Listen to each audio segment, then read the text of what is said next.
Buenas tardes para todos ustedes, estimados estudiantes de octavo grado y para quienes van a ver este video posteriormente. De todo corazón les agradezco su conectividad. Recuerden que el desarrollo de las clases o el aprendizaje no está resumido solo al desarrollo de una guía. También es fundamental todo el acompañamiento que le hacemos desde la institución, cada uno de los profesores, por medio de videollamadas, de WhatsApp, de videos, de mensajes de texto, como semejante a lo que hacíamos presencialmente. Obviamente no es lo mismo, pero estamos tratando de cerrar la brecha que la distancia por el COVID nos ha puesto. Entonces, pues es triste cuando hay personas que tienen la conectividad, no lo hacen, no porque no puedan, sino por pereza, lo cual he escuchado que en algunos casos pasa.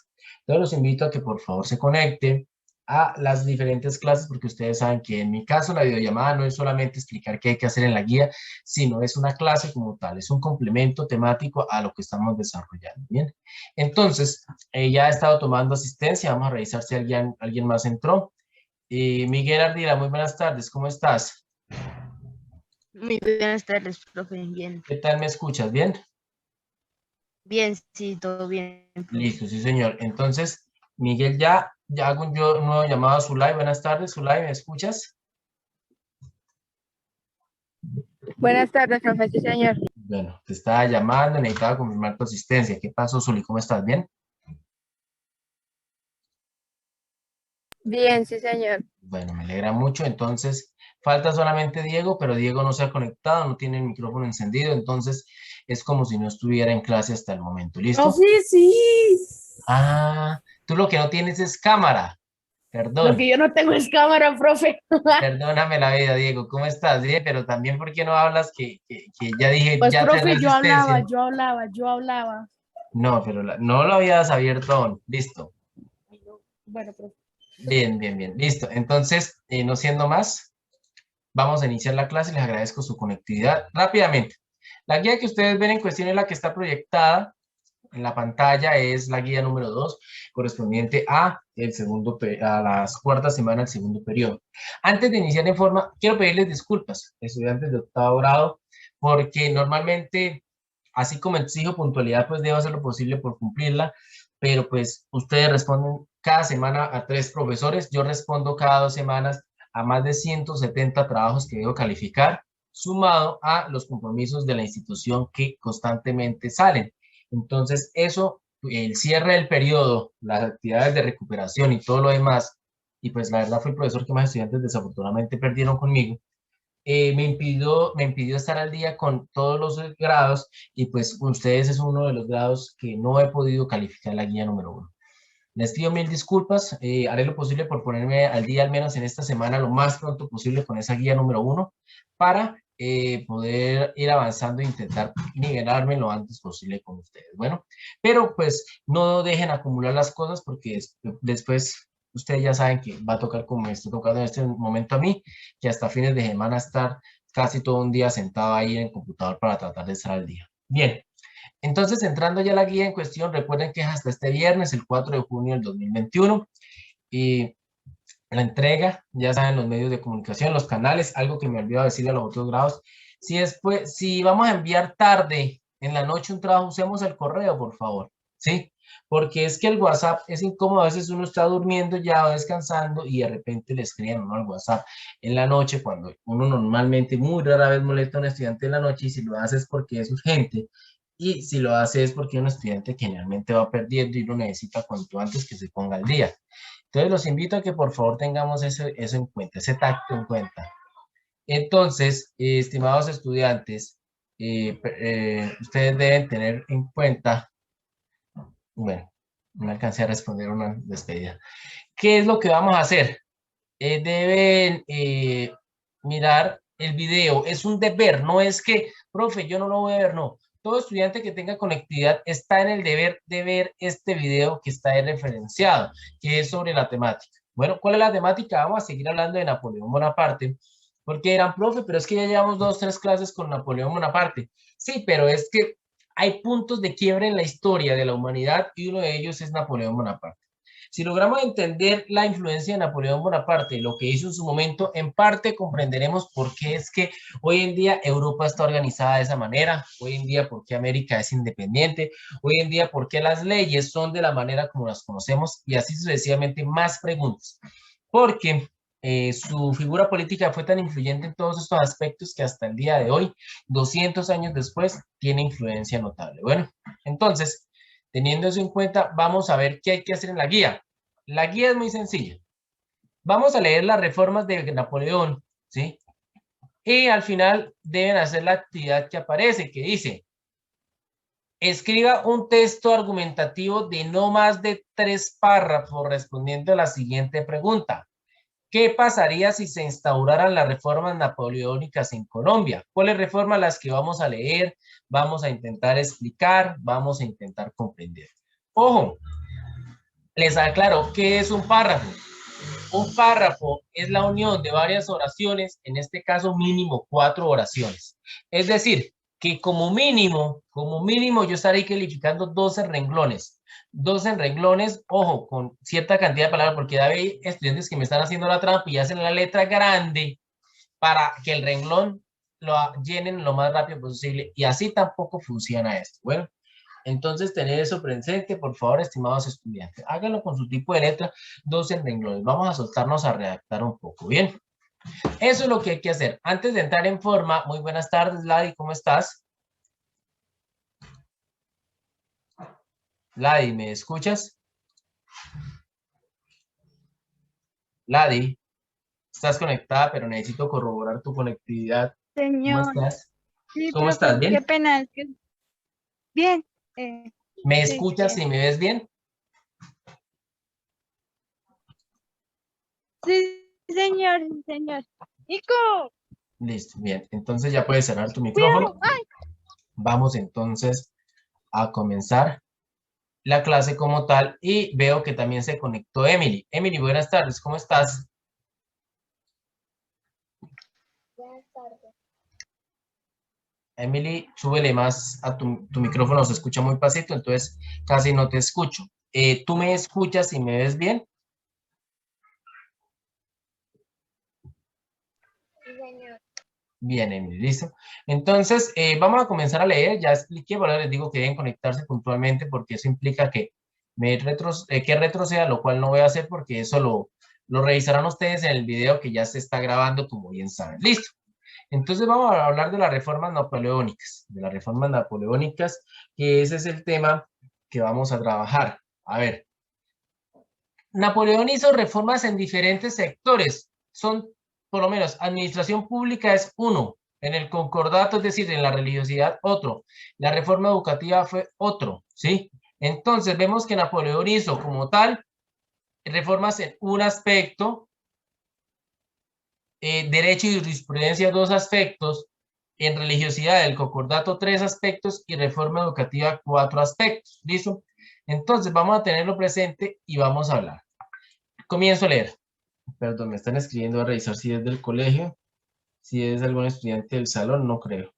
No. Administración pública. Napoleón instituyó un gobierno centralista. Las decisiones tenían que ser consultadas a París, sede del poder imperial. Él escogía y destituía a los funcionarios a todo nivel.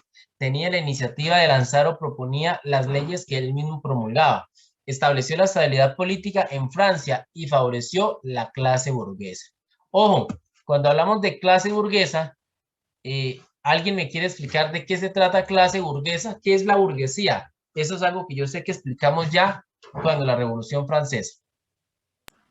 ¿Son los que de los nobles o son los que venden? ¿Cuál de los dos? Decídete por uno de los dos. Es de los nobles. Bueno, María José dice que la burguesía es la clase social de los nobles. ¿Qué opinan los demás? ¿Los escucho? Bueno, no, María José, la burguesía es la clase social, ¿sí? Gobernante, perdón, la clase social que tiene los medios de producción, que es dueña de las fábricas, de los comercios, que tiene mucho dinero producto del comercio, ¿listo? y la producción de bienes y servicios. Pero los nobles es la clase de la nobleza, es otra clase. Entonces Napoleón, ¿sí? A diferencia del anterior rey, que beneficiaba a los nobles, quienes por derecho de sangre eran quienes gobernaban, ¿sí? Napoleón no, Napoleón benefició a una clase social que tenía un poder económico sorprendente, pero no tenía poder político, pero Napoleón sí se los dio, ¿listo? Entonces, además de tener en cuenta ese aspecto, vamos a proyectar unas breves diapositivas que hice para contextualizar. Napoleón, hagámonos una idea de la Francia del Imperio francés, es decir, el mayor momento de la dominación de Napoleón que tuvo en toda Europa. Bueno, ustedes están viendo la diapositiva proyectada, ¿cierto? Sí, profe. Como ustedes pueden ver, este es el mapa del Imperio Napoleónico, que el Imperio Napoleónico, si no me equivoco, fue de 1804 a 1815, 1812, 15, más o menos. 1814 creo que es. Entonces podemos ver que Francia dominaba prácticamente toda Europa directa e indirectamente, ¿sí? Todo lo que llamamos hoy Europa Occidental, que es toda esta región, ¿sí? Está dominada por Francia. ¿Por qué? Los reinos de Nápoles y estados pontificios, que hoy en día son Italia, toda esta zona, o eran gobernados directamente porque Napoleón había puesto a alguien que gobernara directamente, o eran territorios dependientes, eran territorios que los administraba una persona que no era directamente impuesta por Napoleón, pero tenía que estarle consultando a Napoleón decisiones porque él era el mandamás. ¿Listo?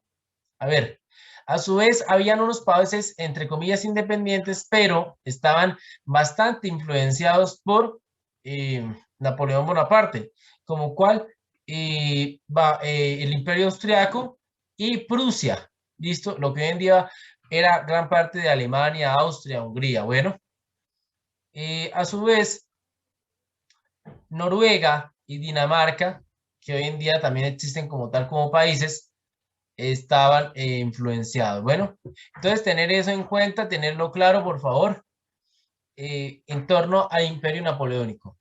¿Qué significa? Que prácticamente toda Europa, exceptuando Inglaterra y Portugal, estaban dominadas desde París. Napoleón desde París mandaba, coordinaba, delegaba a quienes mandaran, pero sabía que debían hacerlo bajo los parámetros que él quería. ¿Listo? Y la imagen que se puede apreciar es lo que intentó hacer Napoleón, llamado el bloqueo continental. Es decir, Napoleón entró en guerra con todos estos y los dominó, e inclusive llegó a Rusia, a Moscú, pero el frío lo hizo devolverse y terminar perdiendo. Pero no pudo dominar Gran Bretaña porque era una isla. Entonces, los ingleses, para hacerle la guerra, bloqueó Europa. Dijo, Europa no va a comerciar ahora con Gran Bretaña, nada. Todo debe consumirse dentro de Europa y marítimamente, máximo entre la misma Europa, pero ningún barco puede ir a Inglaterra ni ningún barco puede venir de Inglaterra, en teoría. ¿Listo? Eso lo que generó fue al principio más contrabando, más alzas, pero Napoleón no fue capaz de controlar este bloqueo, sobre todo porque desde Portugal nunca se cumplió. Los portugueses seguían comerciando con los ingleses sin ningún problema. ¿Listo? Bien. Entonces, como ustedes pueden ver, Napoleón dominaba gran parte de Europa y hacía lo que quería. Era un gobierno centralizado. Cuando hablamos de gobierno centralizado es que el poder está en un lugar en específico y desde ahí se disemina todo el territorio. Bien, continúo. A la cabeza del gobierno estaba el Consejo de Estado, cuerpo legislativo y judicial. Ojo, el mismo emperador nombraba a los miembros del Senado. La Asamblea nombraba a los miembros del Tribunado, encargada de estudiar los proyectos del rey de ley elaborados por el Consejo de Estado, y el cuerpo legislativo que los votaba a favor o en contra de los proyectos. El sufragio universal continuó, pero solo para la oligarquía adinerada, es decir, solo podían seguir votando ahora los que tenían mucho dinero, las personas de las más altas sociedades con mucha plata. La realidad era que los nombramientos más importantes los decidía el primer cónsul, quien después se coronó emperador, es decir, Napoleón Bonaparte. Napoleón destruyó el parlamentarismo revolucionario, aunque él y las asambleas eran hijos de la revolución. La gente se sometió a Napoleón, pues había logrado estabilizar a Francia. Quiero que miremos esta diapositiva de las ramas del poder público, ¿sí? Bueno, a ver, estudiantes de 8º grado, les pregunto una vez más. Si no me equivoco, esto ya lo hablamos. ¿Cuáles son las ramas del poder público, por favor? Uno. Yo, profe, ¿puedo? Sí, Miguel. Uno. Legislativa, judicial y... 3. Legislativa, judicial y... Bien, y legislativa, judicial y ejecutiva. No me acuerdo la otra, profe. Te ayudé, Miguel. Ejecutiva. Bueno, Miguel, tú que estabas participando, cuéntame, Miguel, explícame la función de alguna de esas 3 ramas. Cuéntame.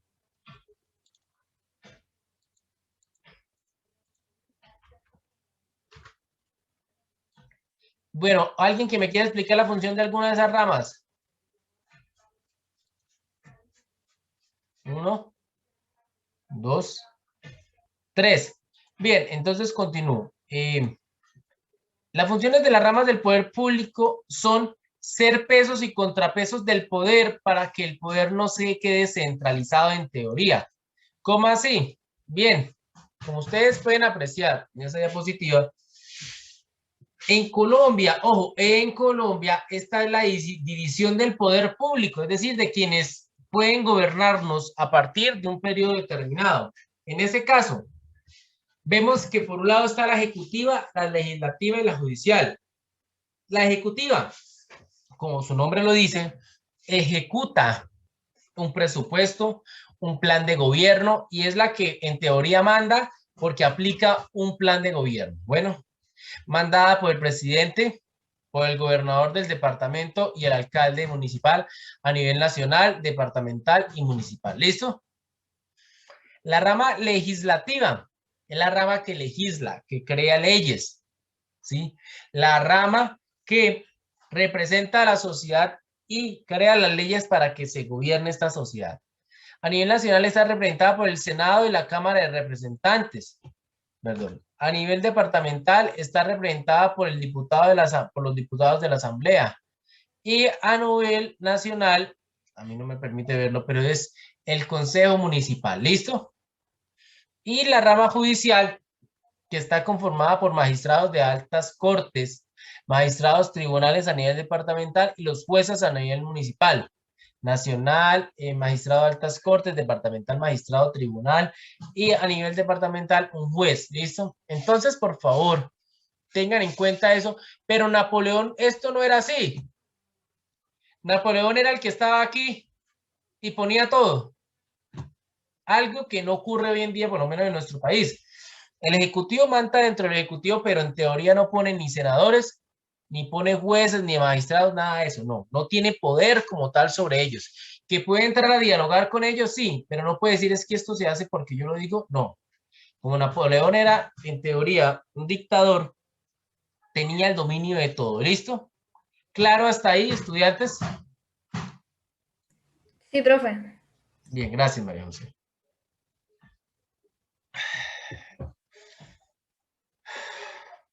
Bien. Continúo leyendo.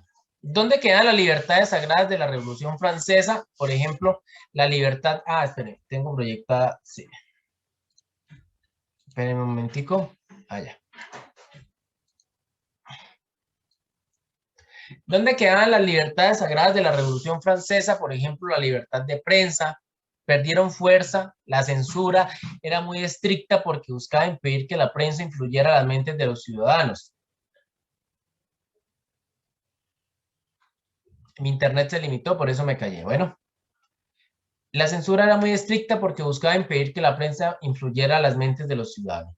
Había vigilancia en muchos escenarios, incluidos los espectáculos públicos y las escuelas, verdaderos centros de pensamiento y reflexión. La policía prohibió los derechos de reunión y asociación. La situación política del país no era propicia. Es decir, Napoleón, todo lo que la revolución había intentado conquistar, lo borró porque ello había generado desórdenes. Napoleón cerró las reuniones, cerró las libertades que había de reunión, de aglomeración y todo lo demás, porque él consideraba que todo eso generaba conspiraciones en contra de su gobierno y en contra del gobierno, bueno, sí, en contra del gobierno francés. Bueno, entonces él prohibió todo eso y la libertad de prensa para que no, por medio de los periódicos, no lo difamaran o no generaran o mostraran inconformismo. ¿Listo? Bien. Napoleón trabajaba directamente con cada ministro. Los ministros ahora eran supervisores y hacían cumplir las leyes. Para ayudarlos se creó el cargo de Consejo de Estado. Cada uno estaba al frente de alguna dirección general, correos, forestal. Muchachos, voy a apagar un momentico la ventana para abrir una ventana que va a apagar la cámara.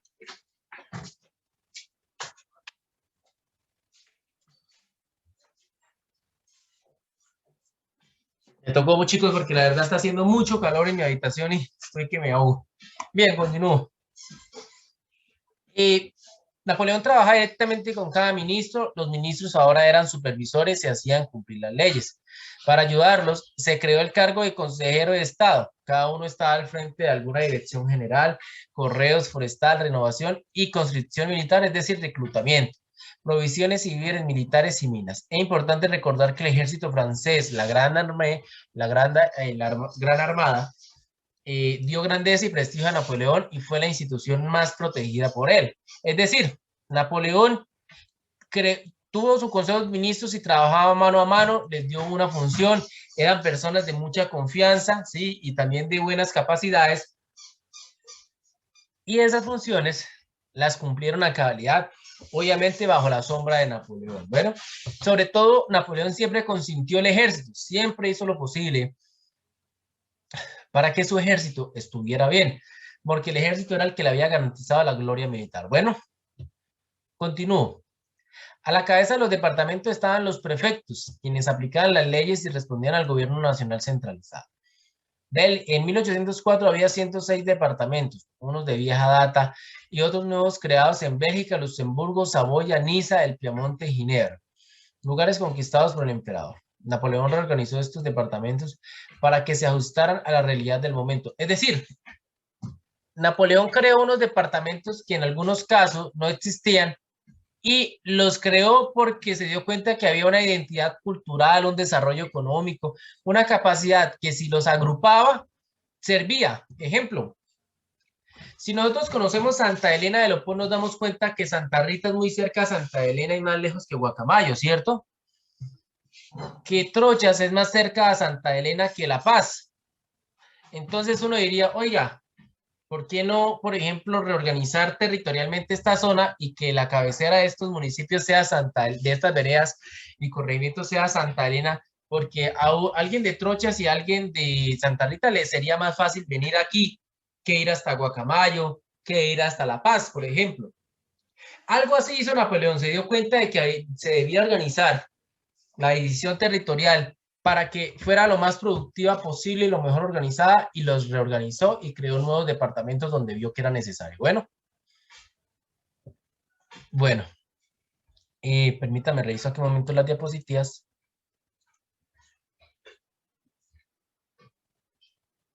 Ya, estoy aquí perdido. Bueno, continúo leyendo. Organizó un sistema unificado y racional de impuestos y finanzas e hizo un censo de propiedades. Funcionarios especiales recogían los impuestos. Napoleón estabilizó el franco y pagó la deuda nacional. Creó el Banco de Francia, la Bolsa de Valores y la Cámara de Comercio. Los de mayor rango nombraban a los subalternos de esas entidades por meritocracia, es decir, por la capacidad que una persona tenía para ejercer un cargo, no porque yo lo elegía porque me gustaba esa persona, así no supiera hacer nada. En cuanto al manejo de dineros públicos, Napoleón era incorruptible.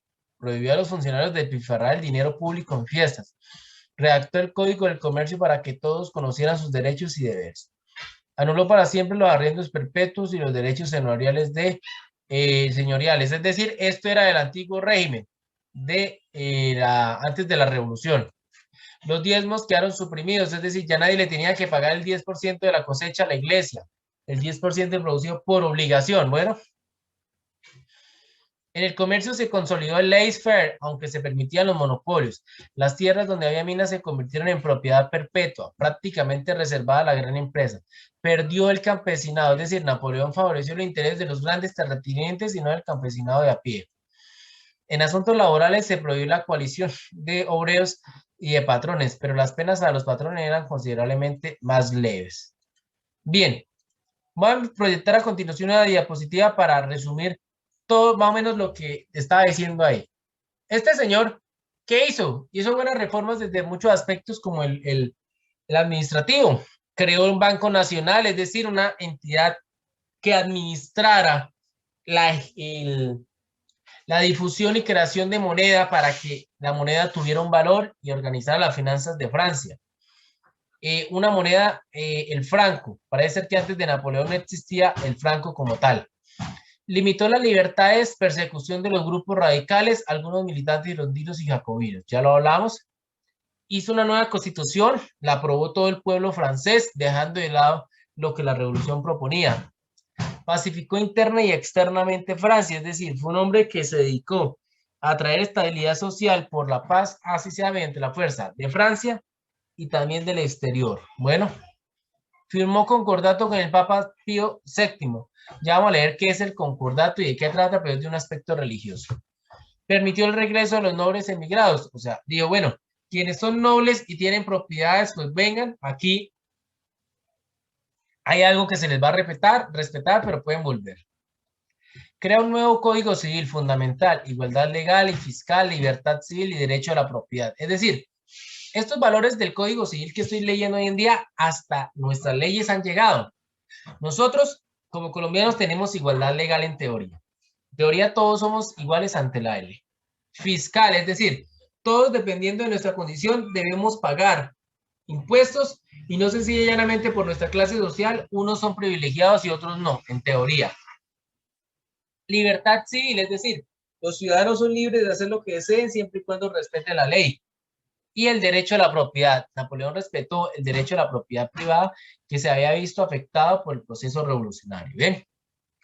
Estableció una administración centralizada y una reforma unificadora de la enseñanza pública. Ya hablamos de la administración centralizada. Ahorita vamos a hablar de la enseñanza pública. ¿Listo? En el comercio una teoría económica, el laissez-faire, dejar pasar, dejar hacer, era una teoría económica que decía, oiga, no necesito que me hagan control en la economía. Decía, el Estado, es decir, el gobierno colombiano como representante del Estado, no tiene necesidad de controlar la economía. Si un precio quiere subir, que suba. Pero si un precio puede bajar, que baje todo lo que tenga que bajar, dependiendo de la oferta y la demanda. Ejemplo, todos ustedes, les voy a preguntar, a ver, estimados estudiantes, ustedes oriundos de una región ganadera, ¿por qué el precio del ganado ha subido lo que ha tenido que subir? Yo recuerdo que escuchaba que el precio del novillo estaba alrededor de 4.800 pesos, 5.000 por máximo, y ha llegado inclusive a rayar los 7.000 pesos. ¿Quién me quiere comentar sobre eso, por favor? ¿Por qué? De la media. ¿Porque la comida está cara o algo así? ¿Quién respondió, perdón? María José. Porque la comida, o sea, porque la comida ha subido, con ello la carne ha subido. Sí, yo creo. Bueno, listo. ¿Qué opinan los demás? ¿Qué opinan del argumento de María José? Yo, profe. ¿Miguel? Porque no hay casi exportaciones de salir tanto ganado y porque también la droga del ganado ha subido y porque también tiene que subir el ganado. Ah, bueno. Se supone que todo producto va ganando un valor poco a poco y eso lo dice el capitalismo. Pero te contradigo en algo, Miguel. El ganado ha subido, pues por el precio de los insumos, sí, claro, ha subido. Pero antes de eso, más que no haya importaciones, al contrario, en el país han aumentado las exportaciones de ganado, generando en teoría escasez de ganado para sacrificio. Es decir, los grandes productores de ganado a nivel nacional están prefiriendo ahora vender el ganado por fuera del país que venderlo aquí en el país. Porque por fuera del país, ¿por qué creen que les gusta venderlo más afuera que aquí? Porque lo compran más Yo, caro. profe. ¿Y por qué lo compran más caro, María José, y si no después Miguel? Porque en los otros países no tienen. Bueno, porque Casi. no tienen, entonces por la escasez lo pagan más caro. ¿Qué dice Miguel?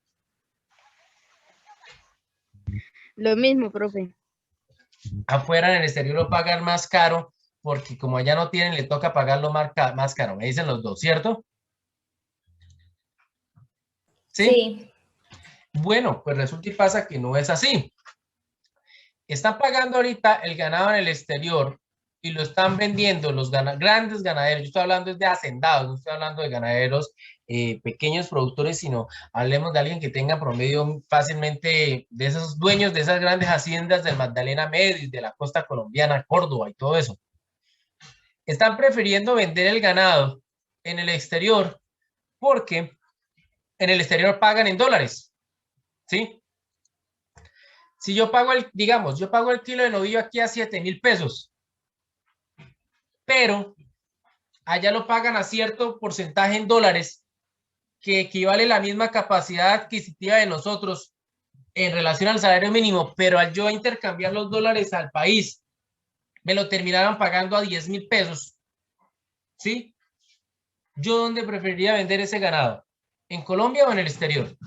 En el exterior. ¿Cierto? Exterior, profe. Y eso es lo que está pasando. Y como vemos, el precio del ganado ya ha subido.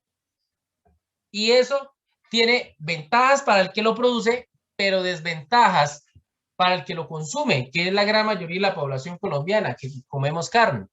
Hasta en Santa Elena tuvo que subir 1.000 pesos ya la carne de primera cuando valía 7.000, ahora vale 8.000, ¿cierto?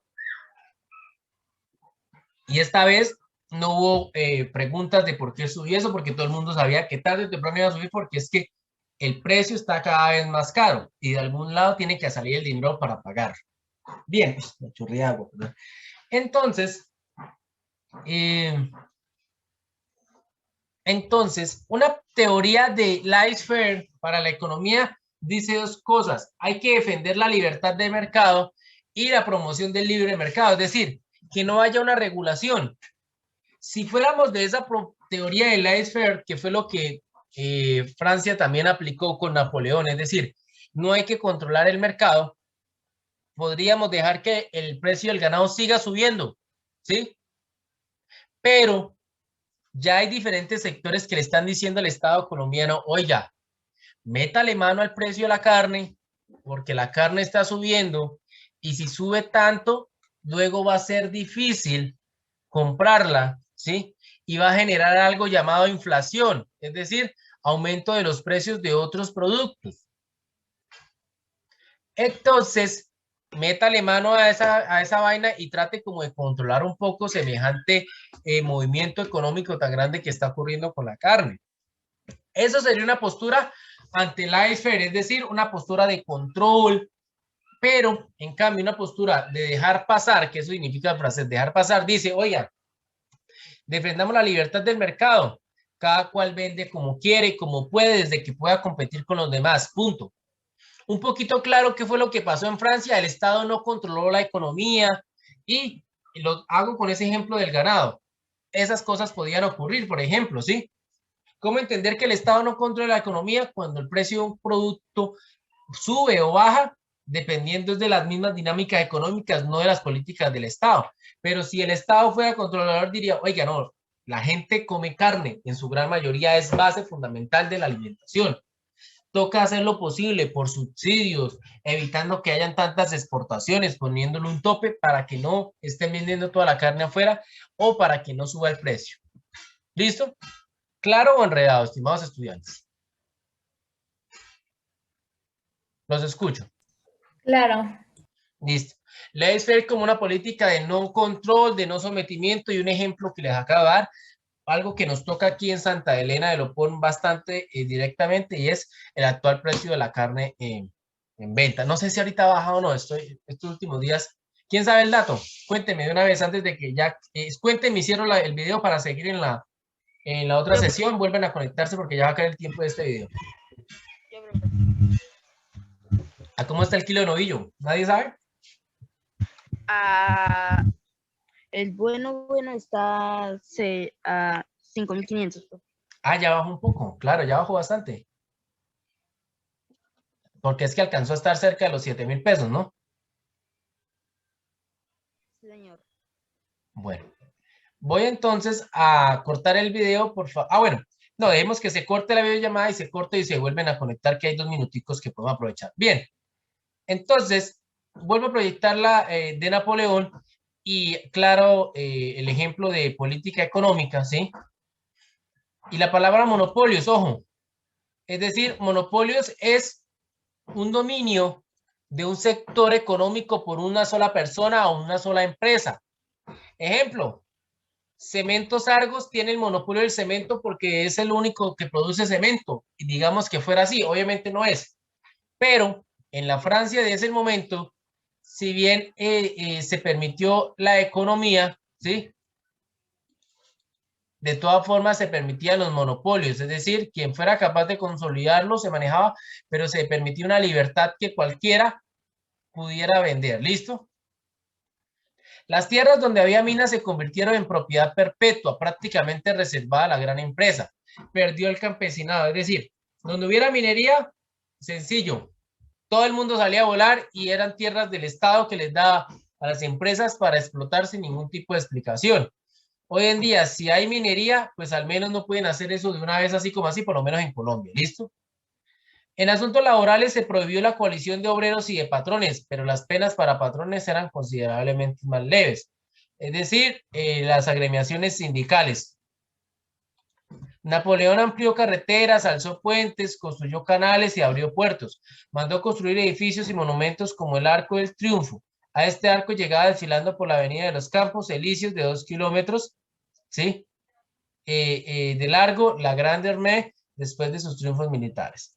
Al ejército se ingresaba por conscripción, es decir, usted se inscribía, pero se podía reemplazar por sustitutos. Se ascendía por meritocracia, es decir, por la capacidad de cada cual. Creó la Academia Saint-Cyr para educar oficiales hijos de burgueses. El Colpolit graduaba oficiales de artillería e ingenieros. Napoleón no se interesó por la fuerza naval, es decir, se interesó. Continuamos grabando a partir del corte anterior, que quiero explicar algo. Termino de leer. Napoleón nunca se interesó por los barcos, por la fuerza naval. Siempre se interesó por la armada, que era la que le dio los grandes triunfos militares. ¿Listo? Porque fue un gran estratega de tierra, de infantería. Ojo, vamos a proyectar las diapositivas y cuando hablemos de lo que Napoleón hizo, podremos encontrar lo siguiente. El Arco del Triunfo. Napoleón a lo largo de Francia y del Imperio generó muchas obras de infraestructura porque Napoleón estaba rodeado de ingenieros, estaba rodeado de arquitectos, estaba rodeado de personas que eran profesionales. Y una de las cosas que hizo, tratando de imitar lo que los romanos habían hecho, fue el Arco del Triunfo. Un gran arco de 50 metros de arco, creo que es, donde se inmortalizó las campañas militares que él hizo. El Arco del Triunfo se ve así. Es enorme, es un gran edificio, mide 50 metros de alto y hoy es un atractivo turístico en Francia. La calle tal cual vemos hoy en día fue una remodelación posterior, porque pues, si se dan cuenta, hasta los carros pueden estar pasando ahí. Si es preciso, aunque más las pasa la gente, ¿listo? Pero los carros irán alrededor en una rotonda o glorieta. Bueno, entonces para tenerlo presente, ¿bien? La columna de Verdón, es decir, una columna donde también, semejante a los romanos, narraba las batallas y los acontecimientos bélicos de sus campañas militares. También es altísima, como ustedes pueden darse cuenta, y al final parece ser que está Napoleón ahí en ella. Bueno, entonces, esas fueron obras de arquitectura, pero también hizo obras de infraestructura. Uy, qué pucha, perdón. Como bien lo dice el documento. ¿Qué nos dice el documento? Entonces volvamos de nuevo al documento en cuestión.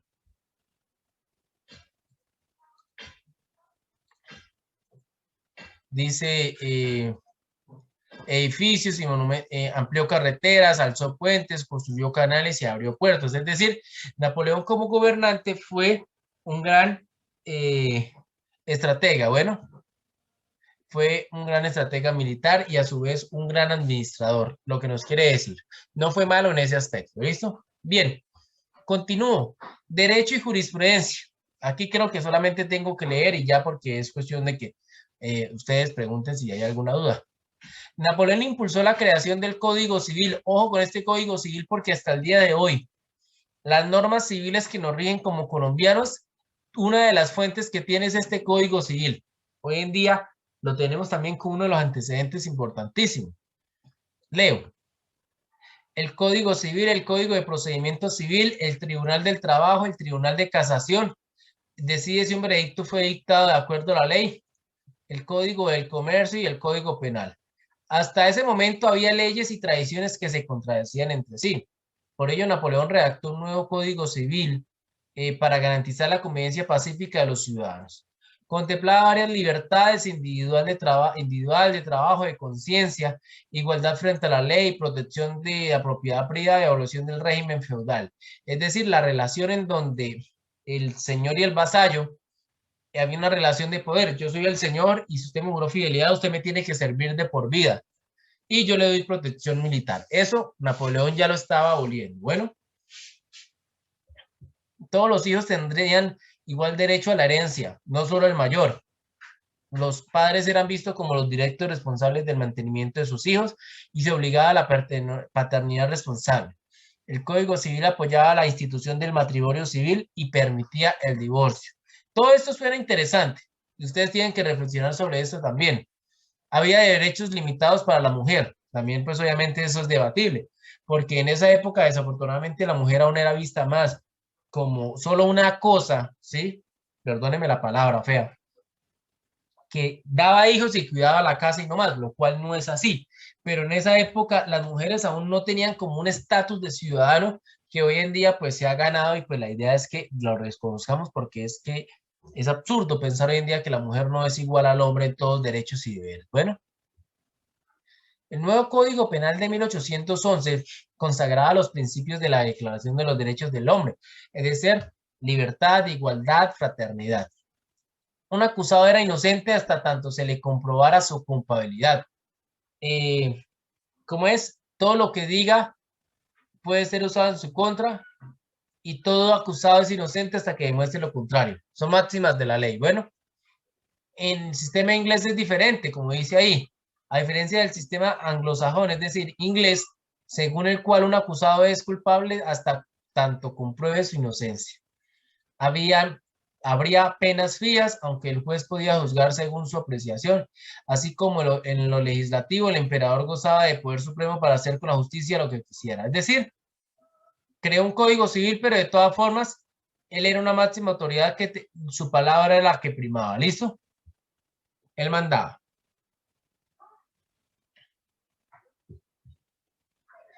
Lo que más cambió fue el sistema judicial. Hasta la era de Napoleón, los jueces habían sido elegidos. A partir de entonces serían nombrados y no se podían destituir del cargo. La policía se fortaleció. El Código Napoleónico sirvió de modelo para Europa. Entonces vemos que en el marco judicial, Napoleón hizo muchas reformas que, en resumidas cuentas, actualizó la forma como se juzgaba y se valoraba las problemáticas sociales. Porque antes había un conjunto de leyes y normas que no eran claras, se contradecían, pero Napoleón dijo no. Las formas antiguas no nos sirven, nosotros ya somos hombres modernos, hijos de la Revolución Francesa, vamos a organizar esto, y lo organizó. ¿Listo? ¿Hasta ahí alguna pregunta? Los escucho, por favor. No, profe. Bien, gracias. Se desconecta. ¿Quién estará desconectado? Muestra a ver.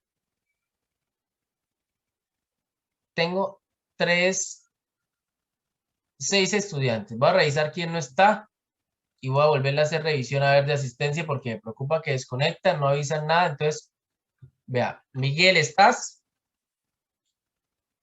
Sí, profe. Diego. Sí, profe, aquí estoy. Zulay. Fue Zulaila que se salió ahí, no está, profe. Me esperan un momentico, por favor, un breve instante. Bien, tengo la grabación. Zulay no aparece. Zuli. También, Ladi, ¿estás?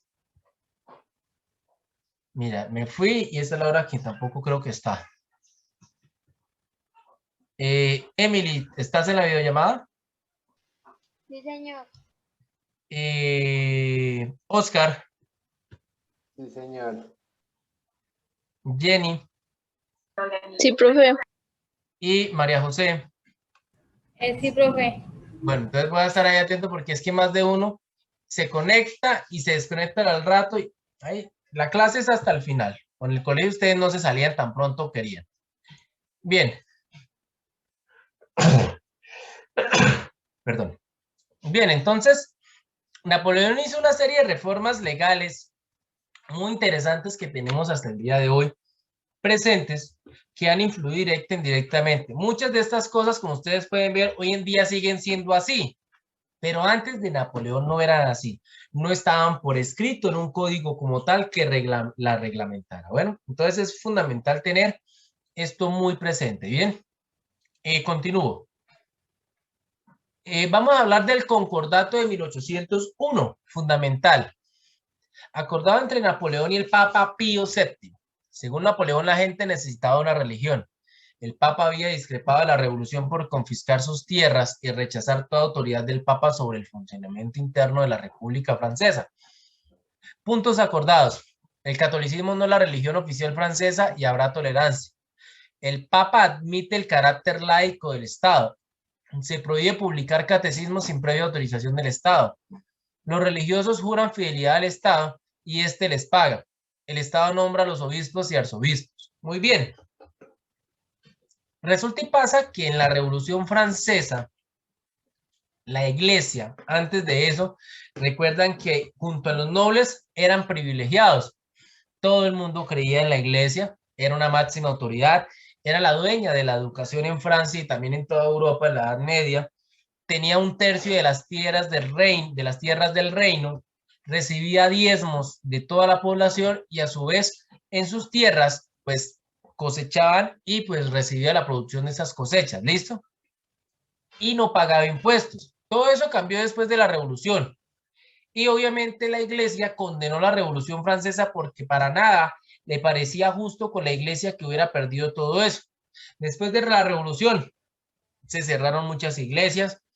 Quienes no apoyaron la revolución fueron expulsados, la iglesia perdió sus tierras, perdió el poder político y educativo que tenía en Francia. Entonces, y posteriormente en prácticamente toda Europa donde llegaba Napoleón. Entonces, Napoleón, para conciliarse con la iglesia, dijo, bueno, vamos a hablar unas cosas. Y la conciliación quedó plasmada principalmente en esta foto, en este cuadro, que es la coronación de Napoleón de Jacques-Louis David. ¿Qué pasa? Normalmente, ¿sí? Cuando Napoleón se proclama emperador en 1804, el Papa va hasta París y lo corona.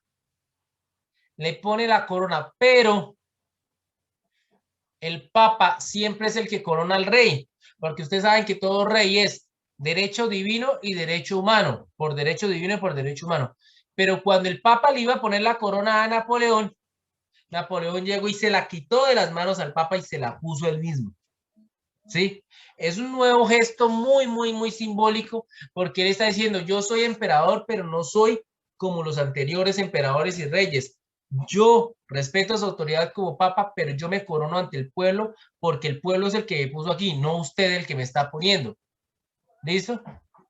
Y a su vez, la corona se la puso a su mujer como emperatriz él mismo, no el papa, algo que nunca había ocurrido. Siempre el papa era el que coronaba a los reyes y a los emperadores. ¿Listo? Entonces, vemos que Napoleón logra un acuerdo con la iglesia, pero no es hacer lo que la iglesia quería. Como ustedes pueden ver, en específico son estas cosas. Ojo, no es la religión oficial de Francia, pero se va a permitir que como religión esté en el Estado francés, en el imperio, sin ningún problema, ¿sí? El Papa admite el carácter laico del Estado, es decir, el Papa reconoce que el Estado francés no está con la iglesia de la mano, no. El Estado, sus leyes, sus normas son aparte y la iglesia por el otro. Por lo menos en nuestro país hoy en día es así. Las leyes están construidas en búsqueda del beneficio social y no en búsqueda de la implantación de una creencia, de una fe religiosa, para no usar la palabra creencia. ¿Listo? Se reconoce la libertad de culto en nuestro país. Aquí no hay ninguna religión oficial, como sí lo había hasta antes de 1991, que era la católica en la Constitución consagrada. ¿Listo? Bien. Se prohíbe publicar catecismos sin previa. Esto uno diría que es delicado lo que hizo Napoleón, porque también, si quiere que el Estado esté aparte de la religión, no puede pedirle a la religión que se meta o que esté supeditada al Estado en lo que es aspectos de la religión. Por lo menos que el Estado nombra a los arzobispos y obispos. Esto lo hace la Iglesia por aparte. Bueno, es criticable, por ejemplo. Pero en eso consistió el concordato de 1801. Es decir, que Francia y el Papa hicieron las paces. Bueno, bien. Continúo. Bueno, diapositivas hemos terminado. Entonces voy a terminar de explicar y con esto cierro la clase. Hasta que se descarga mi computadora. Reforma educativa. Para Napoleón la educación era la piedra fundamental de una sociedad. Por eso creó un nuevo sistema centralizado de educación pública, un servicio esencial del Estado y seglar. Como bien lo dice la definición, es sin control de la Iglesia. Una buena educación garantizaría la prosperidad del país. La pregunta era, ¿debe el individuo vivir en función del Estado? Es decir, para servirle y ser una ficha más dentro de la andamiaje del Estado, o si el Estado debía existir para el bien del individuo. Pero bueno, vemos que Napoleón a la educación le dio un papel importante. Napoleón se dio cuenta, si yo quiero que mi imperio, que mi Estado francés progrese, debo tener gente preparada y debo contar con los mejores. Pero para contar con los mejores, debo educarlos de la mejor manera posible. Bueno, el idioma francés se convirtió en la única lengua oficial. La primaria quedó en manos del clero, el gobierno subsidiaba el bachillerato. Napoleón abrió 4.500 escuelas públicas, 750 secundarias y muchas instituciones tecnológicas. Dio 6.000 becas, abrió 45 liceos, educación estandarizada en todo el país y hoy en todos, todos estudiaban ciencias, artes, música, idiomas clásicas como el latín. La escuela politécnica se dedicó a la investigación científica y militar. Este sistema exigía una disciplina estricta, prácticamente militar y daba becas a los más sobresalientes. Este sistema fue muy imitado en el resto de Europa. Napoleón fue un déspota que gobernó por medio de la victoria, mientras que ganara batallas podría imponer su visión de gobierno nacional. Napoleón volvió a la Revolución Francesa una revolución pragmática, es decir, práctica, aplicable, que se basaba en acciones, no solo en teorías. Bueno, des en cuenta que a nivel educativo hasta el día de hoy hay bastantes cosas que se influenció a Napoleón. Por ejemplo, esta situación de becas y todo esto, de abrir diferentes escuelas, preparar mejor a la población, los europeos hoy en día lo tienen muy claro y Napoleón fue uno de los que recientemente había impulsado esto. Bien, bien, chicos, con esto he leído, he explicado la guía como tal. Los escucho. ¿Hay alguna pregunta? Profe, con la última pregunta de cómo sería la Colombia con las reformas de Napoleón, es con nuestras propias palabras, ¿cierto? Sí, señorita, es con tus propias palabras. A partir de la lectura de esto, tú te imaginas, bueno, si se hiciera esto, lo de la educación, si se hiciera lo de las leyes, si se hiciera lo de los monumentos, X o Y cosa, ¿cómo sería nuestro país? Bueno, y ya, es solamente eso. En mínimo 12 renglones. Bueno. Y máximo, profe. Lo que ustedes quieran. Si me quieren enviar un libro escrito por ustedes, bien pueden. Listo, profe. Bueno, ¿alguna pregunta? No. Bueno, entonces, no siendo más, les deseo lo mejor. Una feliz tarde. Cuídense mucho, por favor. Chao, chao. Chao. Chao, profe. Chao, profe. Chao, chao.